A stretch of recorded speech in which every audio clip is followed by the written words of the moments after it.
మాది ఏలూరు కంట్రిగూడెం అండి. సుఖీభావ కళ్యాణ మండపం దగ్గర మా ఇల్లు. అయితే నాకు ఒక కుమార్తె, ముగ్గురు కుమారులు.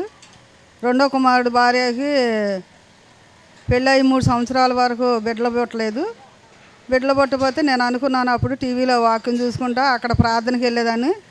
సుఖీభావ కళ్యాణ మండపానికి ప్రార్థనకి వెళ్ళేదాన్ని. అయ్యా, నా కోడలు కానీ నీలోసుకొని మగపిల్లవాడిని ఇస్తే నేను 10,000 రూపాయలు స్పాన్సర్ చేసుకుంటానని అనుకున్నాను. అదే ప్రకారంగా నా కోడలు నీలోసుకుంది. మగపిల్లవాడిని ఇచ్చాడు దేవుడు. ఆ బిడ్డ కాడ బాగానే ఉన్నాడు. ఇప్పుడు 3వ సంవత్సరం వాడికి. నా రెండో సాక్ష్యం ఏంటంటే, నా కోళ్ళకి జనవరి నెల కాడి నుంచి కొంచెం అనారోగ్యంగా ఉంది. క్యాన్సర్ వచ్చి గుంటూరు హాస్పిటల్లో ఉంది. మరి అయ్యా, మరి నా కోడలకు కానీ బాగా తగ్గి ప్రాణాలతో ఉంటే నేను వచ్చి ఇక్కడ సాక్ష్యం చెప్పుకొని మరి నేను 10,000 రూపాయలు స్పాన్సర్ చేసుకుంటానని అనుకున్నాను.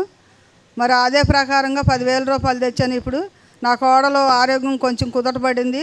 దేవుడి ఇచ్చిన సాక్ష్యం దీవించును గాక. ఆమేన్.